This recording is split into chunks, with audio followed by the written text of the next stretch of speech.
You know, another thing about me, I basically grew up in a really mainstream, American way. My parents weren't spiritual. My mother was a little bit religious, but all in all, when the grandmother showed up in my life, and the things they showed me, I would have never ever believed in a million years. But because they showed me beyond a doubt, I saw what appeared to be magic. It really just turned my world around in a big way. I was blessed to grow up out in nature.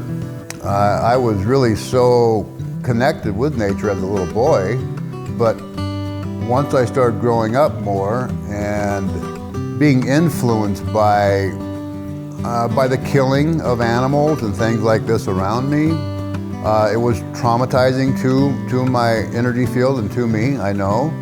I just learned to suck it up, and kind of numb it and cope to the best of my ability like some of us had to do. But it was basically mainstream. And then when these shaman teachers showed up in my world, they just, they really rocked my world, because I could not believe majority of what they were sharing with me.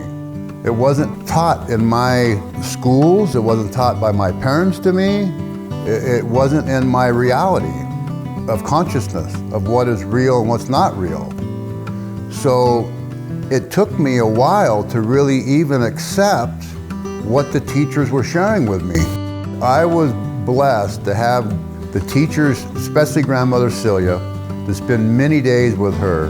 I knew the more I listened to her about what the true meaning of unconditional love is, and the truth of what really, we don't own anybody. We don't know what's right for one another. We think we do. We think we know what's best for our children, and we think we know what's best for our spouses, and in half the case, we don't even know what's best for ourselves.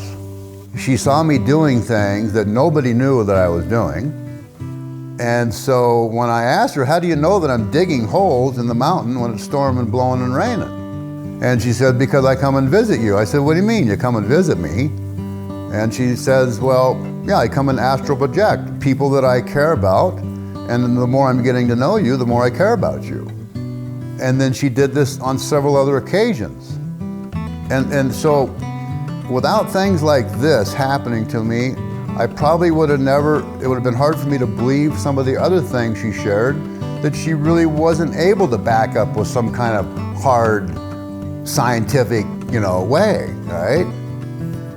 But between that and then her reading tarot cards for me and telling me, I'm gonna go to Alaska, the best fishing is gonna be in this district, and this is the guy you're gonna meet, and he's gonna teach you how to fish that area that you never fished before.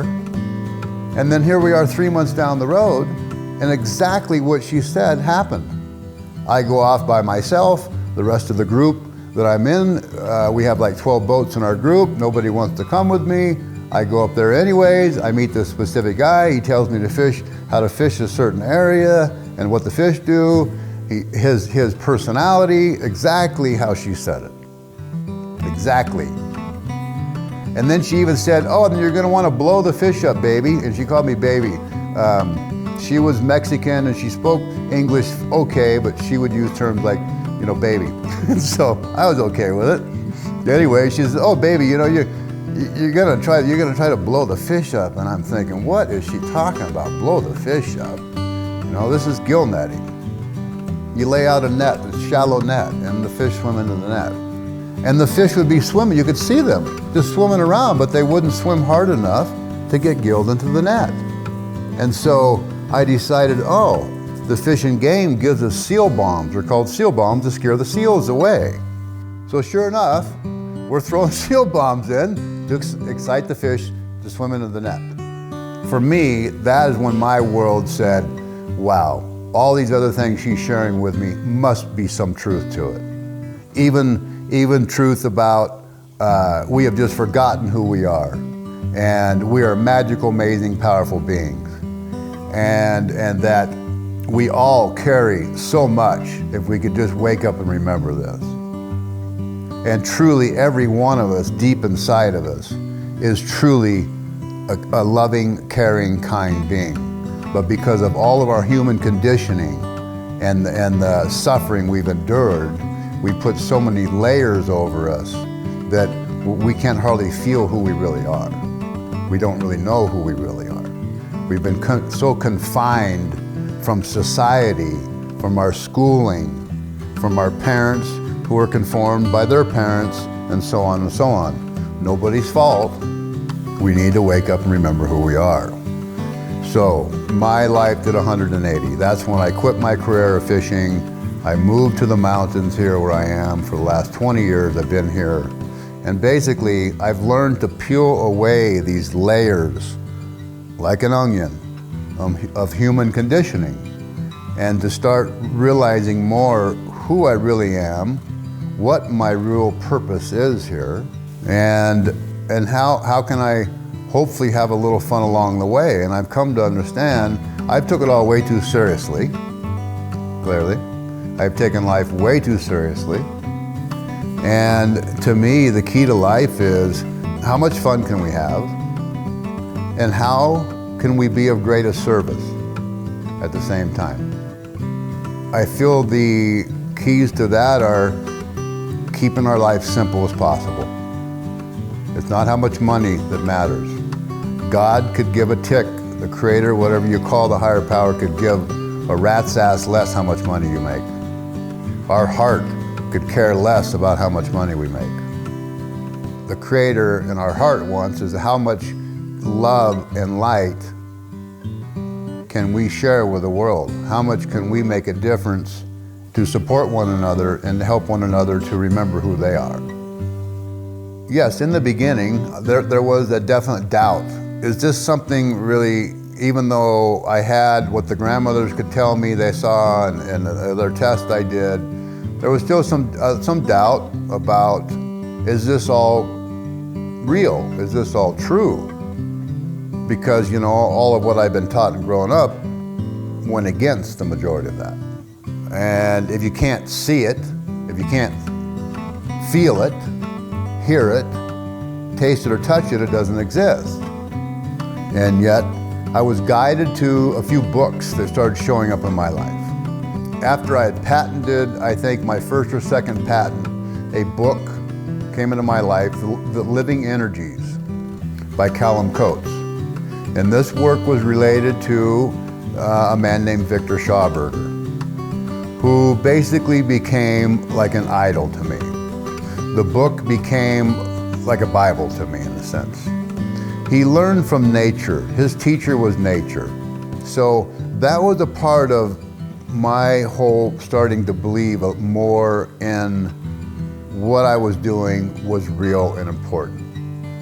And the more I meditated and started getting into yoga and other things, the more I found how much nicer person that I was, and didn't react and respond so much when somebody called me a bad guy or whatever.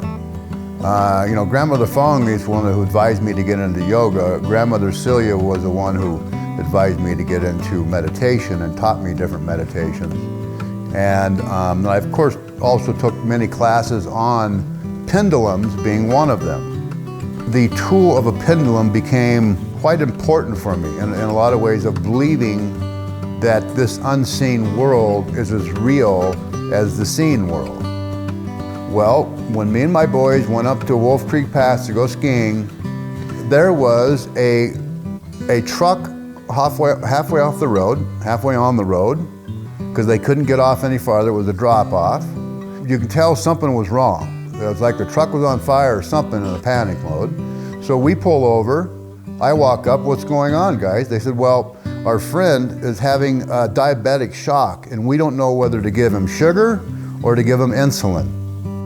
So I said, well, you know, I've never done this before, but this is the only thing I know to do. I said, what's your friend's name? They told me his name. I connected with his highest self. I get my pendulum out and I say, tell me about Tom needing penicillin. Well, I got this counterclockwise swing in my pendulum, which means that it's a negative swing. I don't use yes and no with my pendulum. I have patterns. I was taught to use pendulums with 100%, 75%, 50, 25, and 0. So I get this counterclockwise swing, which is like a zero swing for me, my zero pattern. So I knew right then, or I felt, I didn't know, but I felt he needed sugar. He didn't need insulin. So then I realized he was blue. He was laying down the back of a super cab truck. I knew what was going on. He was choking on his tongue. I asked the other young men to help him prop him up. I sucked my hands in his mouth, pulled his tongue out, and then I did what I've never done before, but again, I held my hand up just like grandmother taught me, bringing energy, seeing energy coming into your hand, through your body, through your heart, and out your other hand. I held it for 2 minutes, roughly, 2 to 3 minutes, and I asked the Creator to give me the power to help this man, as I was taught. 3 minutes of bringing in the energy, I look over, and this young man went from blue that he was because he was choking on his tongue and close to death. And then his eyes are open at this point. His eyes are open. So now I take the pendulum, and I did as I was taught, held my hand over him, make sure whatever energy I brought in is balanced, because it might have been a little too much, or maybe even a little not enough, but I would be balancing it by this. And so the pendulum starts swinging counterclockwise for about a minute, minute and a half, and it stops. At this point, I can see he's definitely coherent. He's not talking or saying anything, but I asked the young men to take the orange juice, a little cardboard orange juice thing with a straw, and squeeze it in his mouth and tell him to swallow. And he did. So literally, we are here, like, I would say, this is 10 minutes later.